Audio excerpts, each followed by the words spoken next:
Welcome back to the Real News Network. I'm talking to Pepe Escobar. He's in Sao Paulo, Brazil, but he's been up all night following the events in Iran. I'm in Washington, D.C. My name's Paul Jay, and you're watching the Real News Network.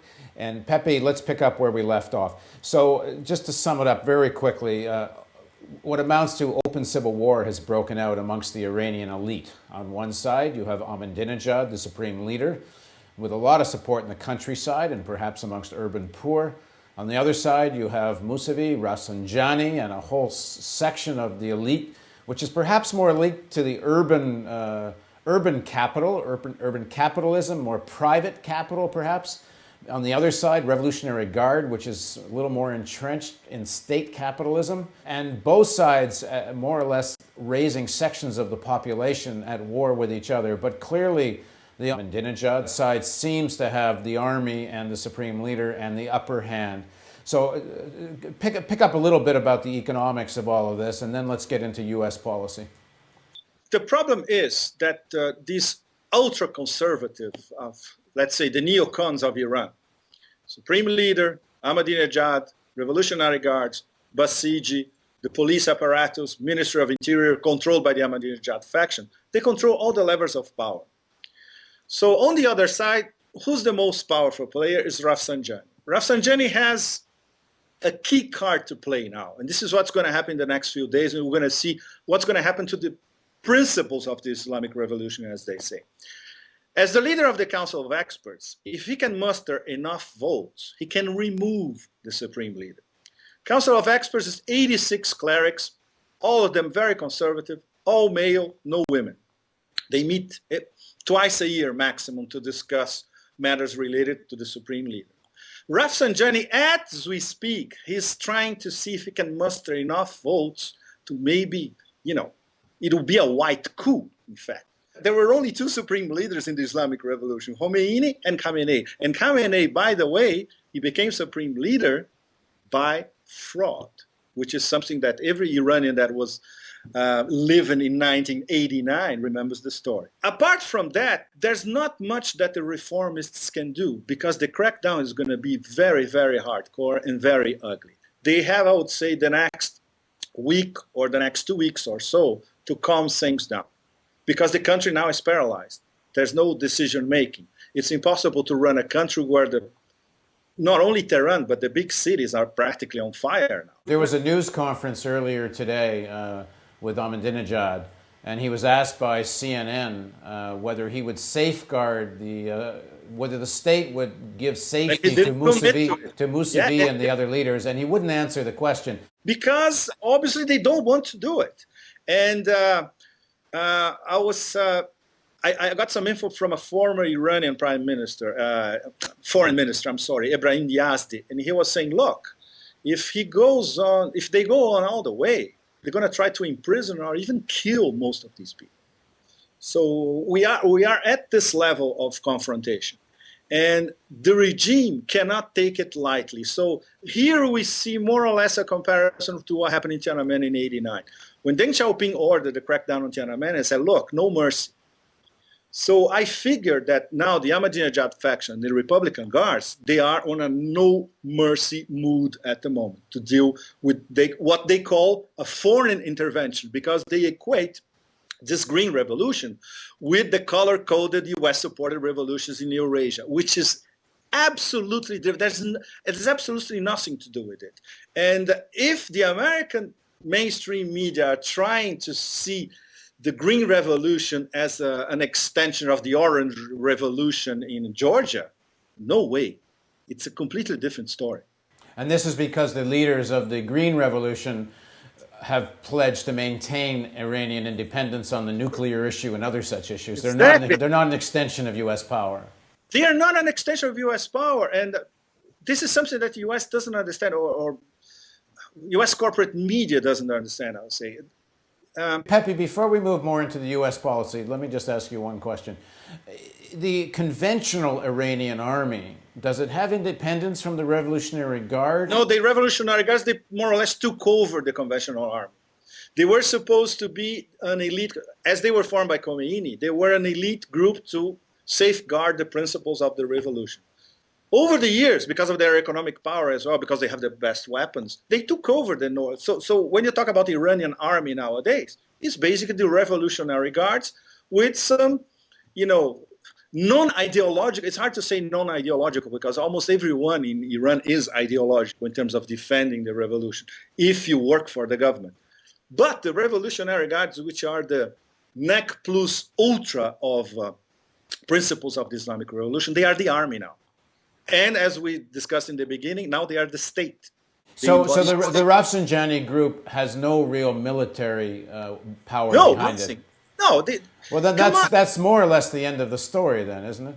it is because they don't control anything. The only thing that could happen, which is, I assume everyone all over the world who is passionate about human rights and real democracy, is a movement coming out from the streets. So on Monday, if we have 300, 400,000 people in the streets of Tehran in a real peaceful demonstration against the regime, this thing could blow out of proportion.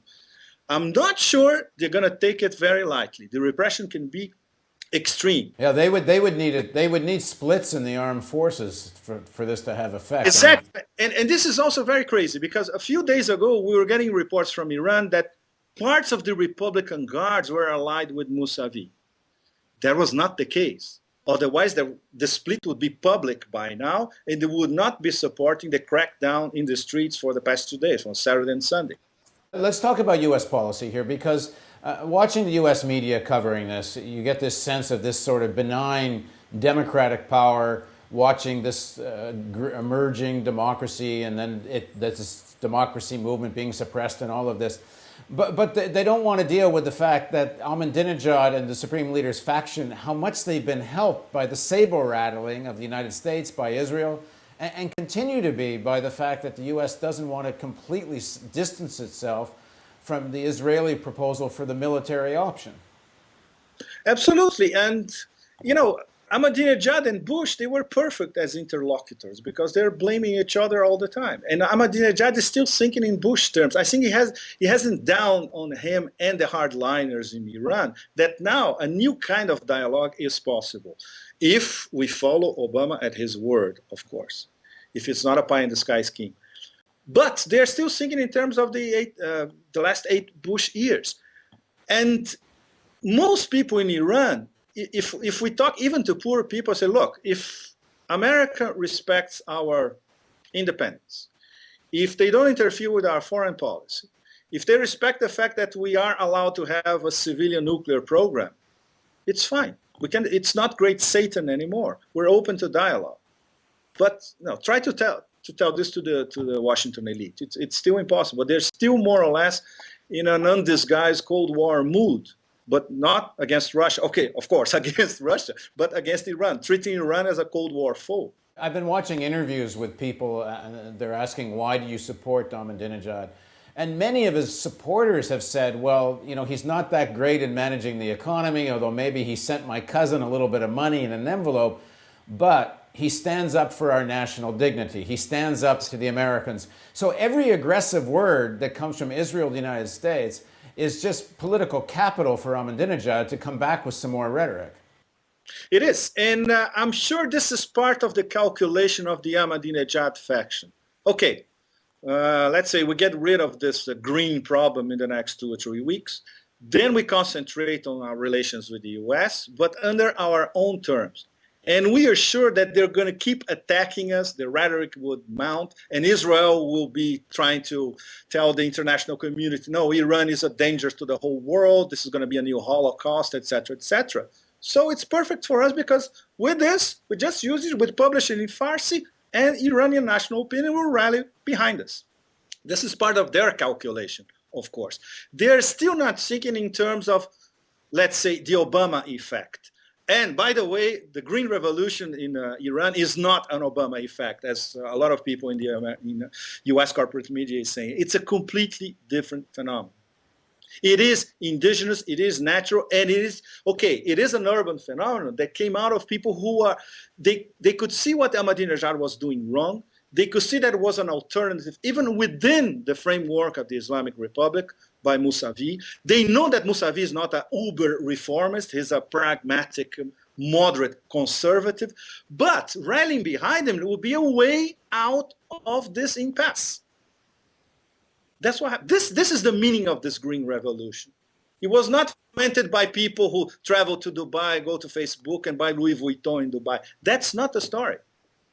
So Western policy, I should say this morning on Sunday morning, George Stephanopoulos' show, Stephanopoulos says, well, I guess this opens the way for the Israeli argument for military power against Iran. That kind of language is exactly what these people want to consolidate their positions. Exactly. This is exactly what the neocons, Likudniks, Israeli firsters, all these people want. Any industrial military complex, of course. This is what they want. They need a war. And now they have the perfect foe. They have Saddam Hussein redux. They have Osama bin Laden redux. And now Mahmoud Ahmadinejad now is the uber bogeyman of the 21st century. On top of it, he stole an election. It's perfect. It's on a plate. You give war on a plate. You know what I'm really sad about all this, because I've been going to Iran for a long time. I have Iranian friends. I love the country. I always loved the culture.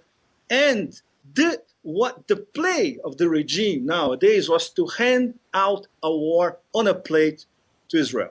Well, thank you very much, Pepe. And just one little additional note from me. It would have been interesting if in the year 2000, Al Gore had the courage to stand up the way Mousavi had and denounce that election. Perhaps we would have had a different America, and we would have seen hundreds of thousands of people on American streets. But he didn't, and we'll see where all this leads. And it's great, because when you go to the American blogosphere, a lot of American voters are saying the same thing. If only we had the guts to do this in 2000. Thanks very much for joining us, Pepe. Thanks, Paul. Thanks for having me. And thank you for joining us on the Real News Network.